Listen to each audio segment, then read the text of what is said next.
session, we'll explore how our brains really learn. But I like to explore these kind of fields and share my insights with other teachers. And we will try to observe some facts, okay, scientific facts that many teachers are not aware of, and these processes can really affect learning. And when we have AI in this game, everything becomes even more challenging. I also want to mention one article that I read recently, and that article compares our current state similar to conquering the Wild West. Like, we are now entering the unknown, the frontier that has not been conquered before, and we actually do not know what's coming. It's kind of entering some kind of darkness, right? We don't know what's waiting behind the corner, but still, we're going there. We cannot go any other way. We must enter that tunnel and just try to bring some light into it, right? So that's why I think these kind of discussions are super important, and just to share, see where we stand and how we can go forward in this challenging day and age. First, before going forward with my topic, I will just quickly introduce myself. As I said, I come from Shanghai. In my school, I have 3 different hats. The longest standing hat is head of music. So I work as a teacher there, and also I designed a 3-year middle school curriculum heavily based on technology. I'm also a music composer. I do music for theater, and I'm professionally an accordion player. So I finished master's studies for accordion. I'm also really keen on technology. That's actually why I'm here today. And in my school, I'm head of ICT and head of digital integrations, where I try to bring closer these latest technologies to students and to teachers, not only connected with AI, but also just general educational technology. And of course, I'm EdTech and AI advocate, and I think that they can be really beneficial, but only if we know actually what we are doing. I'm also BET Asia Advisory Board member. I'm not sure if some of you are aware about this event. It's one of the biggest EdTech conferences in Southeast Asia, and it's happening actually next month in Kuala Lumpur. If you are around, it's free to attend. It's really amazing. A couple of thousands of educators gather, all the policymakers from the sector. In a way, I can say that music and technology merge to create my path. I mostly studied music, and that's my primary education, but on the side, my passion and my free time, my energy goes heavily on technology. Not only when AI, like the ChatGPT boom and everything, when everyone become focused. Much earlier, I was discovering different kind of technology use cases for education and for my personal use case. Now, let's talk about our content. What can you expect from our session today? As I said, my presentation today is mostly based on this recent research paper, The Memory Paradox, Why Our Brain Need Knowledge in the Age of AI. So this paper is quite recent, but quite influential. It created a lot of buzz in the educational world, and there is a reason for that. It is based on insights from neuroscience, cognitive psychology, and learning theories. So as I said earlier, we will observe scientific facts and how this knowledge can help us understand these internal processes connected with memory, retention, consolidation, learning, and memory retrieval. Right? So these things are quite interesting and useful for all educators and school leaders. So today we will ask the big question. Actually, it's connected with this big paradox that is all around us today. Then we will observe exactly, like scientific way or explanation, how memory works. After that, we will go through reinforced learning and prediction errors processes. And here we're going to touch on comparison with human and AI brain. So when you start exploring these connections, you start to realize there's so many similarities between how humans learn and how AI learns. So we will touch on this later on. After that, we have a buzz term. I guess all of you have heard, and I guess in all of the sessions today, presenters will be talking about cognitive offloading. It's really grave danger, and we have to address it in a proper way today more than ever because of AI. But this danger is not new. It was around much earlier. Going towards the end of our session today, we will observe seminal educational theories through different perspectives. First, provide a brief explanation, and then we'll have 2 different lenses. First one is like pros, and the second one cons. When we speak about science, which we will cover earlier, then we can use this kind of perspective to say what are these let's say, theories lacking, what could be better, and what we should use from them. And in the end, we're going to wrap up the session with some practical strategies. I think I have 6 of them for you to just try. Basically, next week when you go back to your schools, you can try some of these approaches in your own teaching. Now, let's go on a journey. Imagine yourself in 415 BC in ancient Athens. Imagine walking through the streets of ancient Athens around 415 BC. You notice a crowd gathered in the distance and decide to join them. At the center stands Aristotle, passionately engaged in a public discourse. To your surprise, his topic is the latest technological achievement and innovation of the time, writing. Aristotle argues that writing will harm human cognition and it will weaken memory, reduce critical thinking, and make people intellectually lazy. We can see that this cognitive offloading issue is not new, it just changed its shape, right, and effect. And these kind of patterns we will see as we go down this kind of technological development history. And we can see it's quite a striking fact that one of the smartest people alive at this time was against innovation and was afraid what it would bring. Why? Because it was unknown. This is kind of reflected to today that many schools, now less than before, are saying no to AI. But even if the school says yes to AI, there are many teachers, like a second level of this implementation, they are still saying no, that I can see in my school, and I guess you can all relate to this situation.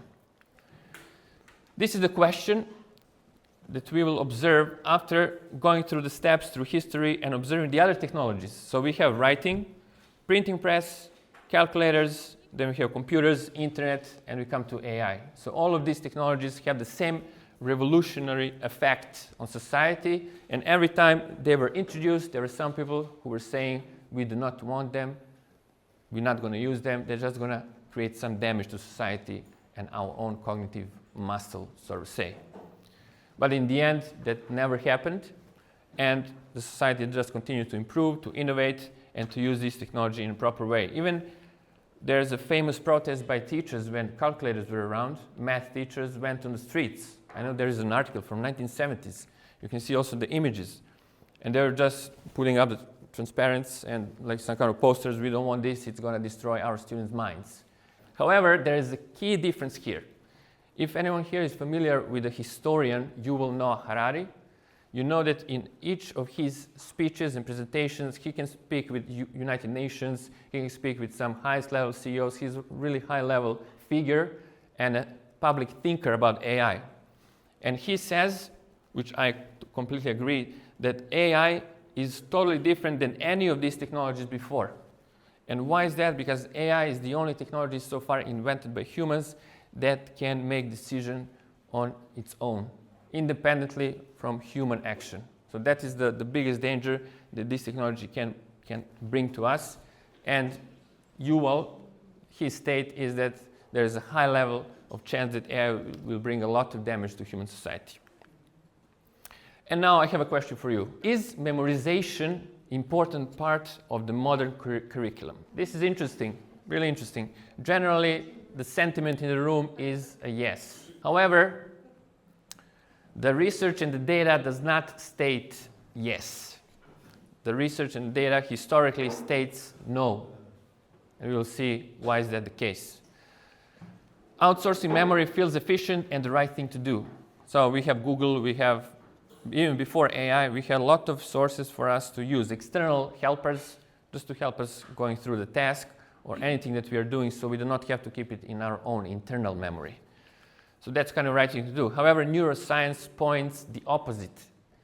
If you are doing these kind of processes to replace your thinking with machines, that's going to have crucial impact on your long-term development.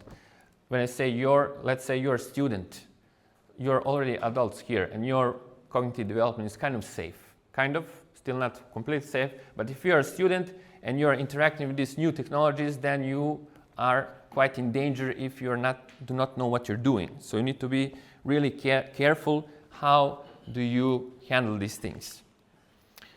Now we're going to go to a science part of my talk, and we're going to just go through these facts of research and, let's say, brain functions. How does memory work? First keyword we have to analyze and remember in a way is engrams. So what is an engram? For example, you have a human brain, and there's different kind of stimuli. Let's say the stimuli is vision. You see something and you immediately get, let's say, some kind of experience, okay? And that experience carries information, right? And this information becomes engram, which is actually a neural imprint in your brain. So we're not just talking about like some kind of neural invisible structures that are some kind of process in your brain. This is a visually physical trace. It can be super small, of course, not visible by a human eye, but still it's recorded and it's there.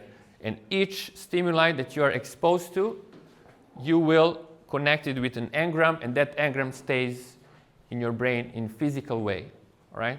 Of course, these engrams could be, like, let's say, deeper or not so deep, depending on how this knowledge is consolidated. But anyway, whatever you experience, it becomes an engram as a first layer of this kind of memory consolidation and creation in your brain. Here's one example.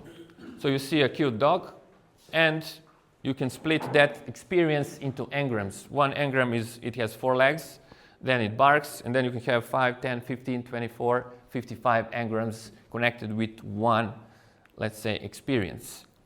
If we go one layer up, so we have engrams as the maybe most primitive database of our brains. Then we go one layer up, and we have schema. Okay, so now those engrams can go together and create one schema. So the schema presents mental framework of understanding. Whatever you are thinking about, learning about, when you accept this knowledge, it gets organized into engrams. Engrams get organized into schemas. And, for example, we can create a schema of a dog by combining these engrams all together. What is interesting here is when we talk about memory retrieval, one engram being exposed to one, let's say you hear a dog barking behind the corner, and immediately your brain connects all of this information and retrieves this schema, and you know, oh yes, it's a dog, right? It's not a bird. So the same way we can do and use this information with our students, right? If we know there are some key information connected with a specific topic and a lot to expand around that key engram, we can still use that one to try to automatically retrieve all of this other information, like automatically. It's like a brain's natural process without our influence. It's really interesting. And also about the memory consolidation. When does it happen? For example, we learn something new, first time we see a dog in our life, and this experience will be replayed in our brain. When we go to sleep.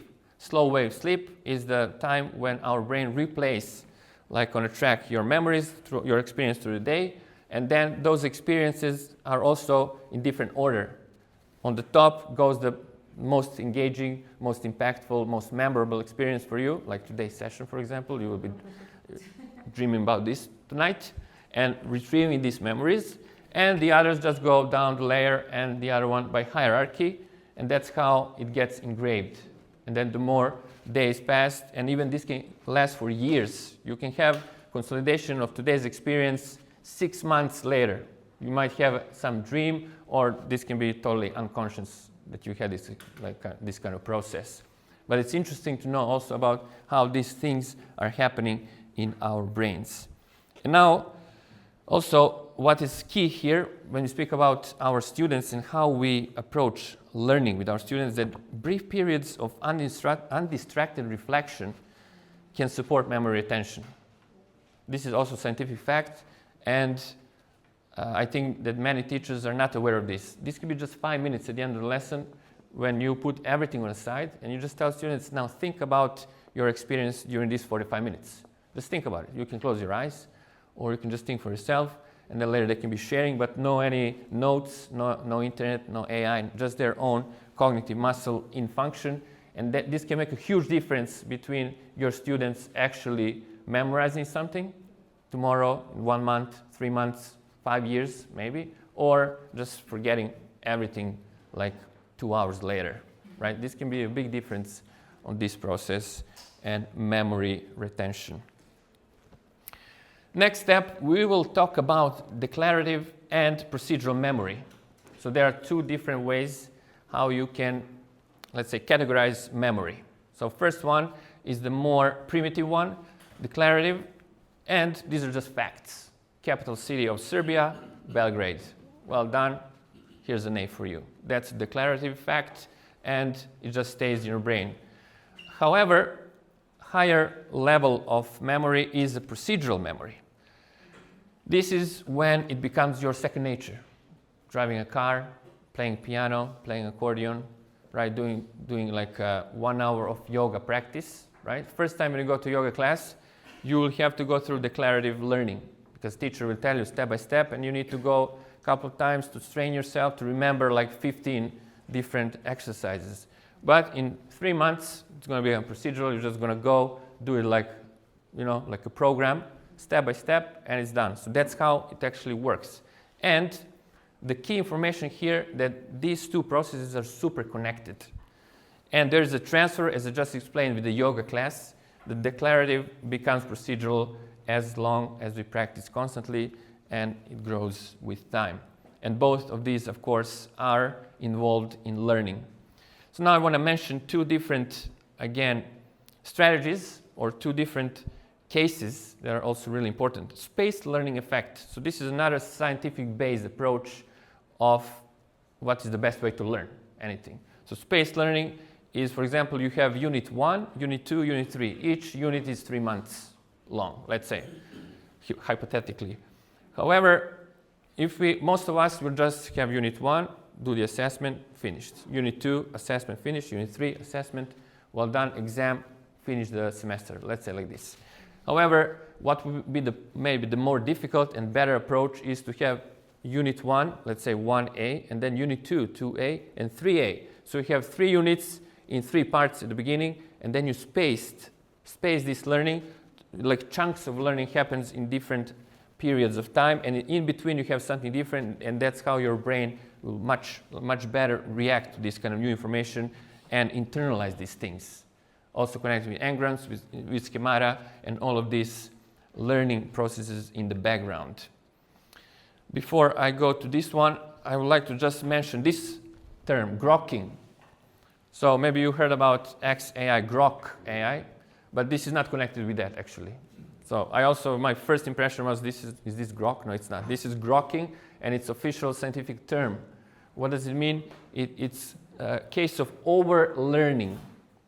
So when you over-learn something, what does it mean? It means you're just exposed to this information again and again, and every time you just add more, without limit. Like there is no limit. This is also super beneficial for your brain. Why? Because only in this kind of process you can get to new ideas, like some breakthroughs, aha moments. So this is how you can achieve this kind of novel, like insights, over-learning. And this is the first connection we're going to observe today with AI and human brain. So if you do this with AI, it's going to happen exactly the same. If you do this with human brain, exactly the same. This process is not fun, it's not engaging, unless you're really keen into this topic and you're really eager to learn more and more. But with students, over-learning is not quite the thing you can do in your lessons, right? But it's just a good thing to know. Maybe at some point you can apply with someone or some specific super highly engaged, interested student. But it's really interesting fact to be aware of, grokking as a case. And when we talk about stages, declarative learning is more suitable for older students and procedural learning for younger students. This is something like in general, but still, of course, we should always try to find some kind of balance and not just to go with one, but have some kind of influence of both of these ways. But if you want to generalize, you have high school students, they will much better react to declarative, just giving them the facts, straight facts, and then they can process this information. And younger students, kindergarten, primary, they like to do things, to move around, to use their hands, and so on. Transition is really key process. 3 times 4, 12. Today, if I ask everyone here, you'll just say this in a second. But before the day you learn this, and I ask you tomorrow, day after that period, you will still take some time to go back and to say, oh, okay, that's declarative, because you remember the steps. But later it becomes just your second nature, and you're just spitting out these results without any issues. Now we are going to the second one, reinforcement learning. It's a really interesting thing to observe that this is the same like influence on human brain and AI brain, reinforcement learning. Let's observe, like this is official procedure when you want to train an AI model. You have to train it and you have to give it good results, good information, and it just improves as it goes. So this is the reinforcement learning from human feedback. So at the beginning, when first language models were trained, companies used human labor to train these models and to tell them this is not a picture of a dog, it's a cat. And then next time the AI will say, okay, it's a cat, it learned. How? Because some external entity gave it input and told him what is true. So that's how it worked before. Now humans are not involved in the training process. Now AI can train itself, which is also a little bit scary and quite unpredictable, but it's much more efficient and cost effective, which is great for big companies. And that's why now AI can train themselves and improve on its own, give it feedback to itself in a way. And this is the term I introduced right now, like reinforcement learning from teachers' feedback. So we have students, and you are going around and just checking out what's going on in their work, where they stand, and provide feedback. If you are able to do this as much as you can with your students, that's going to have a lot of benefits on their learning process. Here's the same case, just let's say this is an AI agent. And this is how this process works. You can put a human brain here or AI brain. It's basically the same. It works the same kind of results. So the agent or the human brain makes some kind of action or some kind of prediction or some kind of result. We have the environment, and then we have the interpreter, which could be a teacher or any other human or AI itself, which can say, well done, and give a reward, right? And what is the reward? It's dopamine. You know, this is kind of that good feeling when you do something great and teachers say, well done, you're the best. You get this kind of really nice dopamine hit, right? Like when you eat a chocolate, that's a similar feeling. However, if the answer or some action is not correct, then the interpreter sends the state, which is correct state, to this agent or human brain, and then just, let's say, improves its behavior. And then this cycle goes around infinitely, and the agent or the human brain just improves over time. So this is how reinforcement learning happens and has the same effect in human brain and also with AIs. So it's really interesting to observe. Quick question. In your opinion and from your experience, which form of content delivery is better for student learning? We have Sage on a stage, where I stand and I just deliver the information. Or we have the guide on the side. When I stay on the side, I just go around, and students are the ones who are in charge of their learning process. Okay, so we have diverse answers, which is normal. And now I'm going to tell you what is the best way to learn. I'm not going to tell you what is the best way to teach, because that's on you. But this is science here, and I'm just sharing this information that I read from those smart people that did this research, so I believe it's true. Reinforcement learning that we just mentioned is the best way to learn. And is this guide on the side or Sage on the stage? If you want to provide reinforced learning to your students, you cannot be guide on the side. You cannot just leave them be and you stay on the side and they continue work and then you assist and provide feedback. Maybe this will be too late. So that's why direct feedback is the best way to learn. So this is something good to have on your mind. However, as I also saw some answers in the group, and I will agree with them, I think the mix of these two is the best. The ratio in this mix, I do not think it's 50-50. I think it depends on you, but still, I know that many teachers and myself like this guide on the side principle, because also it's quite easier, right? Less energy. You just show one slide, the task, let's do it, you do it. And then I just go around, I observe, and then I can provide the feedback, but it's mostly on their own. They do it on their own. So that's why it should be a mix, but we should never exclude from this mix the importance of this being the sage on the stage. You stand, You deliver, you explain, and then upon that, students can continue and actually you guide them. You can guide them where you want them to go. Now we talk about prediction errors. Again, similarity between AI and human brains. When you see this statement here, automatically your brain says something doesn't add up. It's not correct, right? That's your brain telling you this is an error. You're just right now making that prediction error. It could be true, it could be false. But we can all agree that your prediction that this is an error is correct, right? So that's why it's important to be aware that students are doing the same.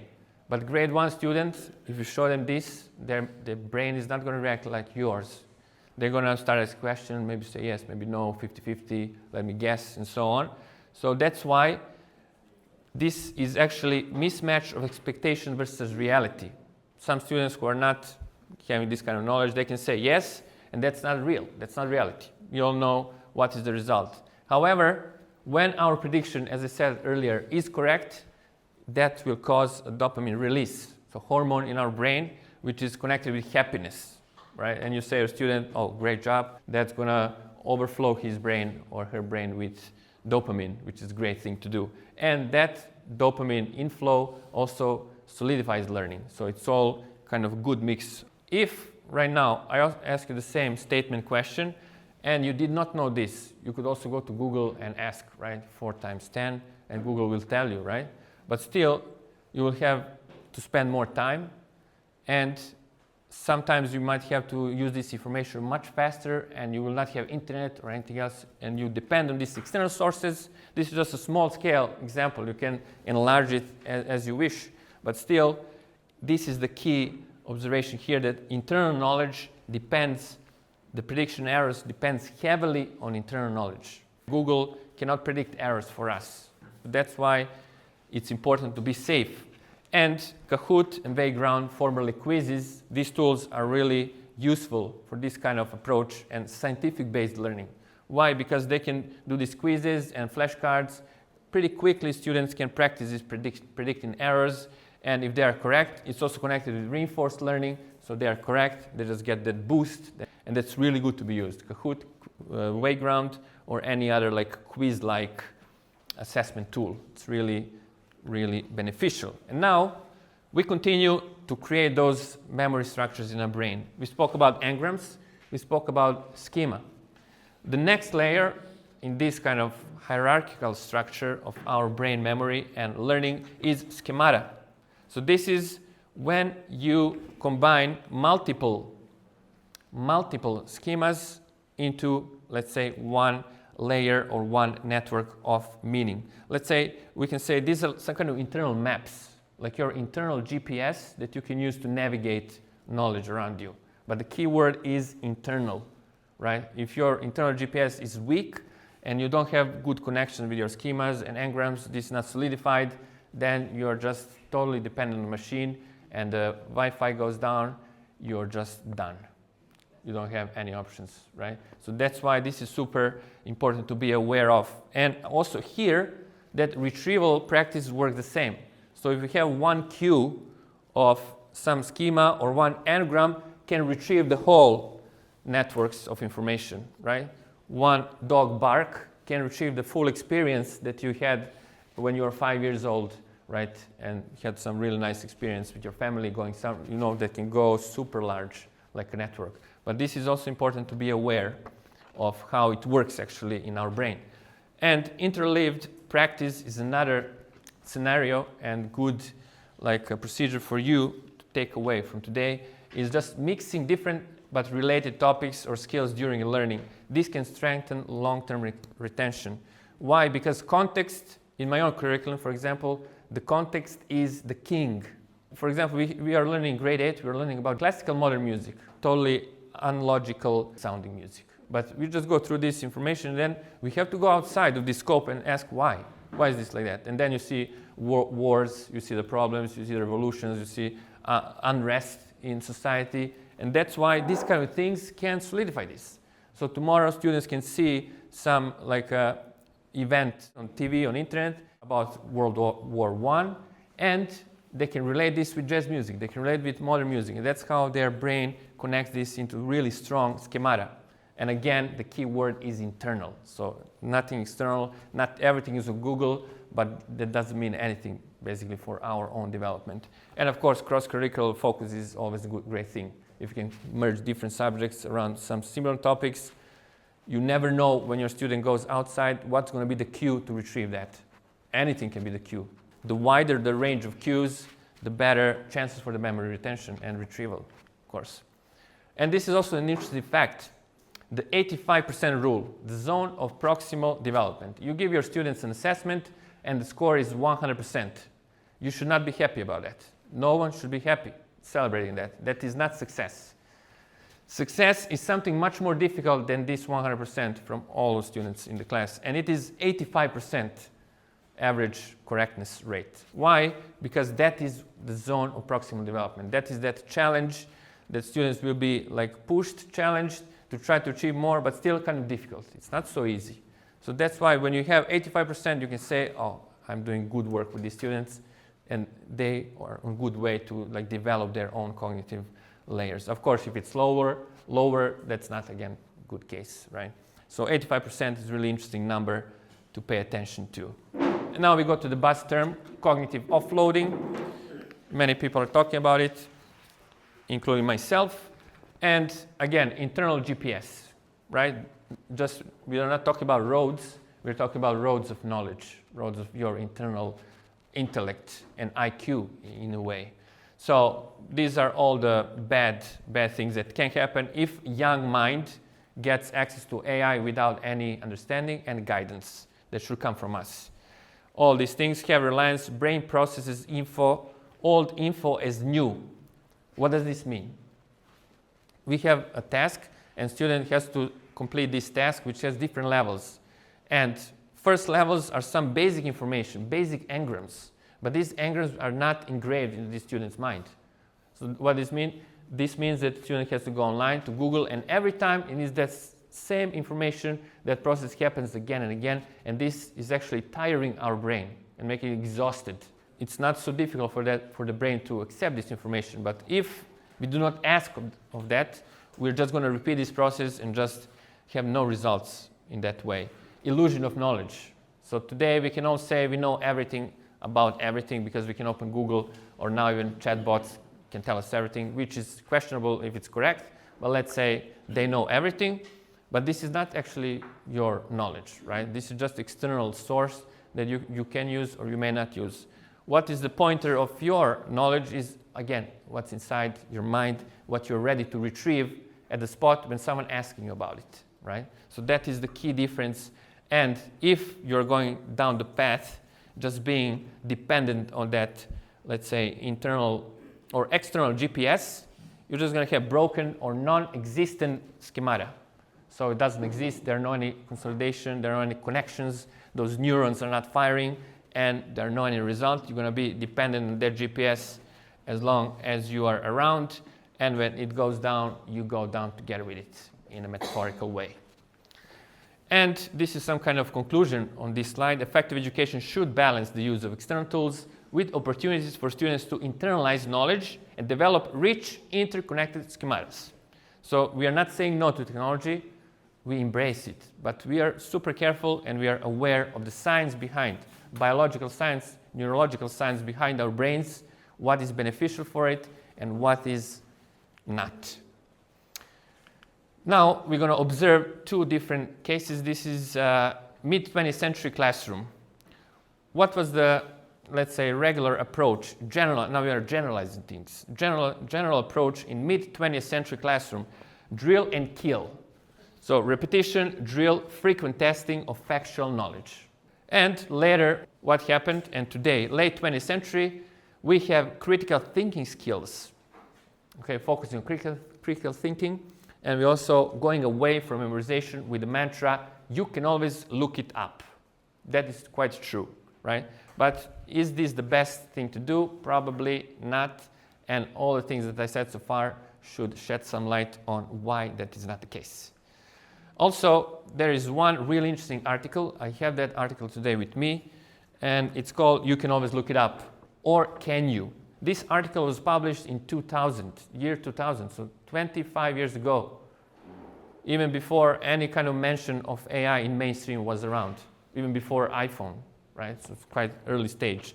But this article, written by E.D. Hirsch Jr., I know that right now there are maybe 700 or 800 schools in US following his own thinking and his own advice. I'm just going to read a couple of highlights from my reading here. And he asked, what is the school for? Why do students go to school, right? Why do they have so many different subjects? And probably most of this knowledge will evaporate over time. So he states that school is preparation for a lifetime learning. So actually school is not about learning, but it's preparation for what comes after. So it's interesting perspective. And how do we do that? How do we prepare our students to be lifelong learners? Do we go in depth study of few topics, or we practice variety of thinking skills and we go broad? So do we go deep or do we go broad? He's asking this question.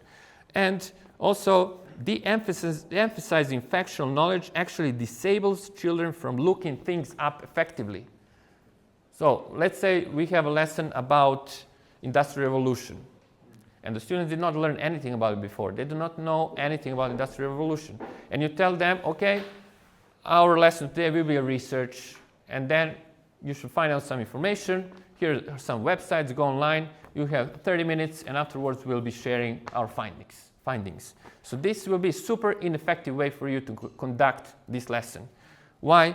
Because students do not have any prior knowledge about the topic. This kind of approach is good later on, but if it's the first time they encounter any specific topic or information, this will not be beneficial. Students will just be lost, and each one of them will be on their own path. Someone will get further away, some of them will just read stuff and they will not understand what's going on. Why? Because in the other statement he says that to make it worthwhile to look up something, you already need to know 95% of the words. Here he's talking about language acquisition, but also you need to be aware of that topic a little bit further, a little bit deeper in order to research that topic. If you just start reading the articles about it, it's going to be okay for the moment, but it's not going to be effective for your learning. So that's why I think this article is quite interesting. And I will be sharing this article later on in the group, so you can just have a look. And there are many other statements that you will be able to see. And he says that breadth, as it turns out, is not the enemy of depth. So going broad can solidify and help your students to learn in a good way. And also that psychology states that knowledge builds on knowledge. So if your students do not have any knowledge about the topic, they will not build much on their own. So you need to be sage on the stage to deliver, and then they have this foundation, maybe some review materials, and then you say, okay, this is lesson number 3. We are talking about Industrial Revolution. Now you can open your computers and do research on this, this, and this, and that should be much more effective. Going forward, another book I would recommend is about knowledge. Again, we can use Google, we can use AI, and we do not have to keep this knowledge in our brains. Like, why overwhelm us? We can just go online and search. But this is, again, completely harmful approach. And there are 7 myths of education that many people are accepting these things today and saying that that's kind of true, which is actually not. And science said, I will also share this with you later, and I have a handout, session handout, in which you can read these myths. I will just mention some of them. For example, this one, I like this one. Teaching knowledge is indoctrination. So that's a myth from the book that some teachers are thinking, I don't want to indoctrinate my students, I just want to give them some more freedom, and that's why I'm going to be guide on the side. So that's a big myth that can damage their learning.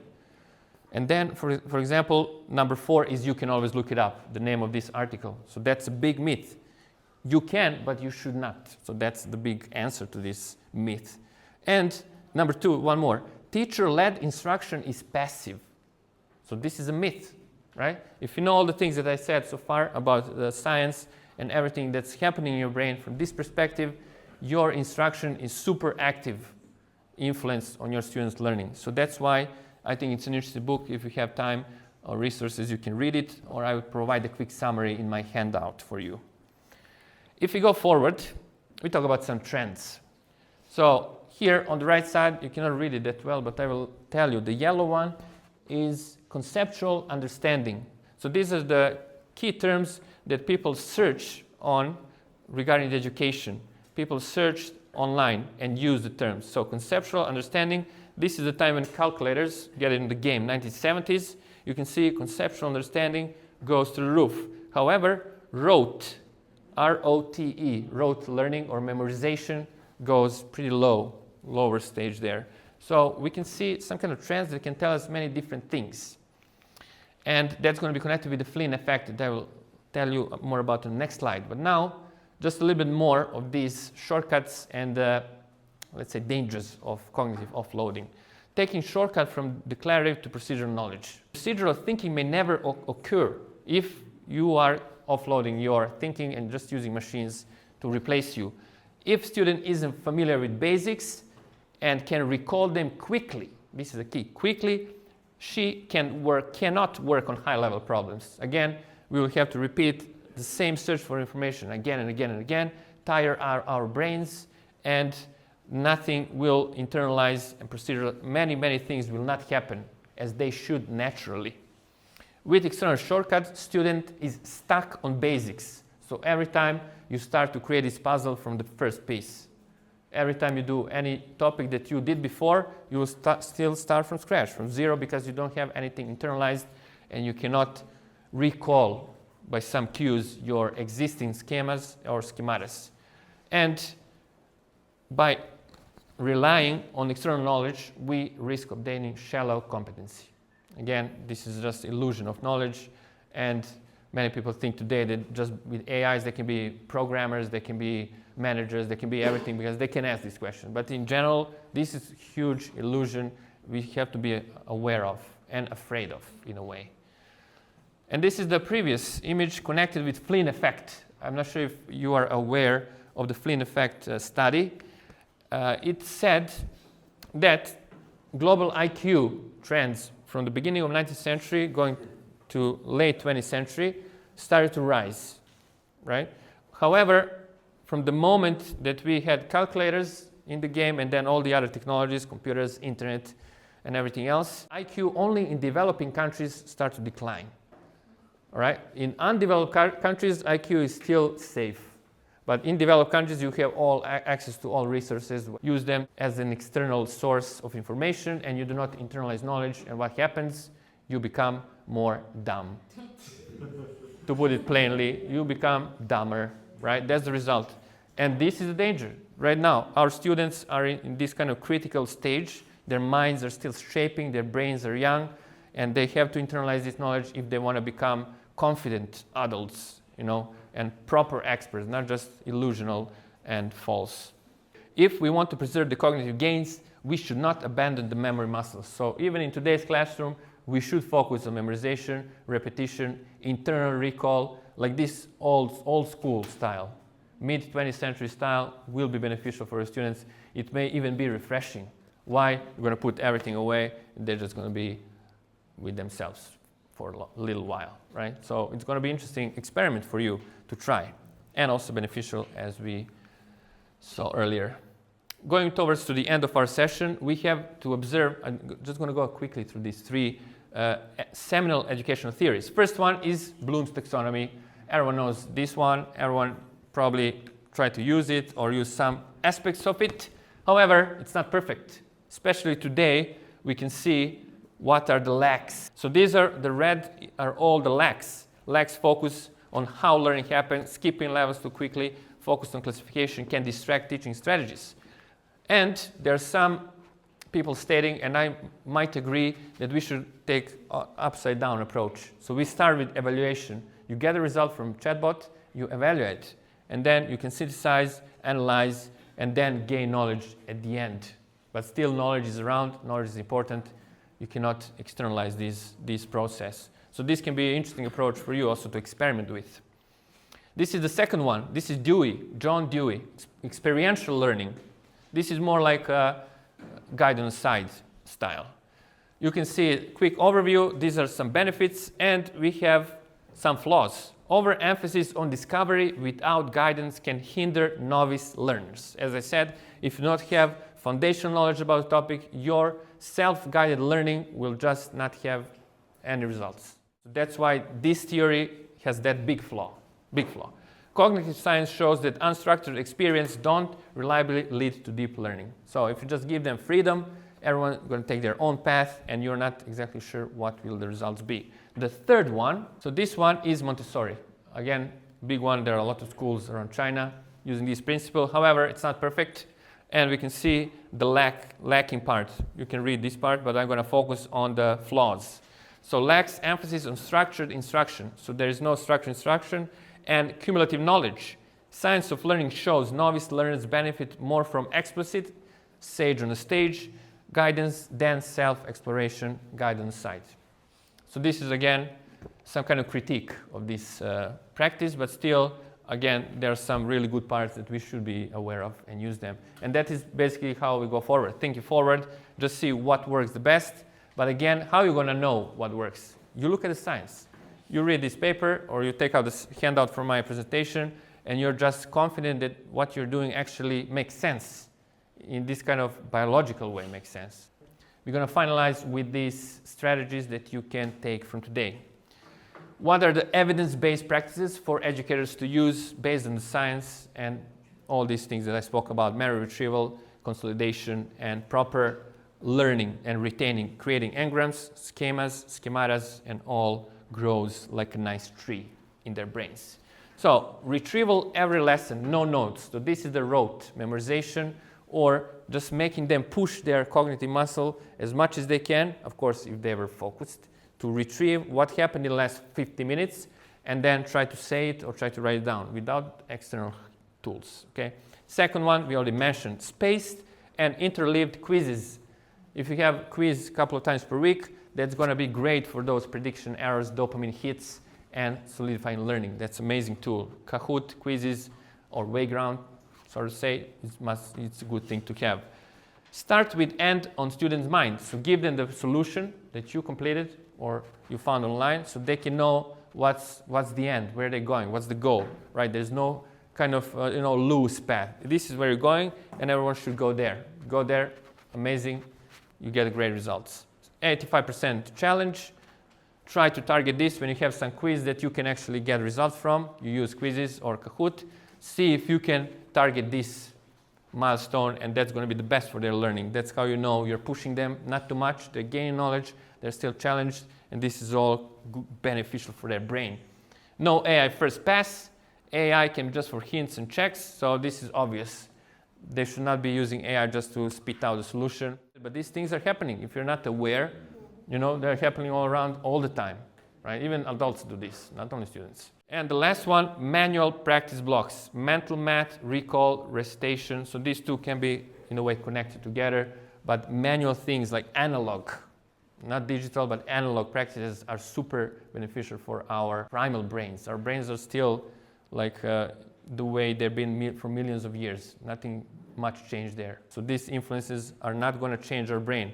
We must change our approach. How are we going to handle these influences to support our brain as it is for millions of years? So that's why I think this is really important. And in the end, I just want to wrap it up with this quote: an insight not formed is a memory not made. So you can take this for each lesson. If you are able to make insights into your student mind, not for yourself, but for them, that is how the memory will be made, and that is the best way that we can go forward. With this, I just want to thank you for your patience and attention, and I hope that you enjoyed it, and thank you for being here.